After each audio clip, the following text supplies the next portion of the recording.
Planning an assignment. When you get an assignment, it is not effective to just sit down and write. You need to plan. And here are 3 important steps for planning an assignment. You need to analyse the task so that you know exactly what you are being asked to do. You need to read and take notes in an organised way. And you need to plan the structure of your writing. First, read the task really carefully to work out what the topic is and how they want you to write the assignment. Here is an example. First, find the topic through the content words. Then, look for the instructional words that tell you how to write the assignment. Now think carefully about what this means. 2 instructional words in the question probably means 2 parts to the essay. It's helpful to rewrite the question in your own words to really understand it. Getting it right at this point can save a lot of pain later on. Then, you need to find all the information you need. You need to read a lot and take notes. This takes time.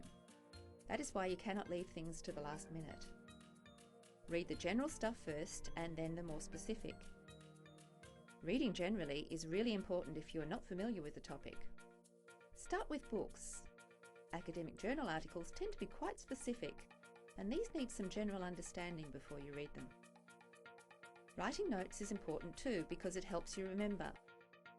But you need to keep your notes organised so you can easily find information and the sources they come from. Here is a system. The left-hand margin is for scanning the page. And if you organise it like this, you can keep a record of your references. Once you have all the information you need, plan by using a mind map. Mind maps have 3 steps. 1. Brainstorm everything you know about the topic. 2. Group, prioritise, and maybe even delete some of the ideas. 3. Organise all of this and show the connections between the ideas. But the last step in planning is turn this mind map into a linear plan.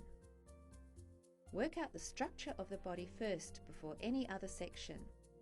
This can take a lot of thought. Work from big structures, like sections, to smaller structures, like paragraphs. Finding the most logical order for everything can be quite tricky too. After all of this is done, then write your assignment.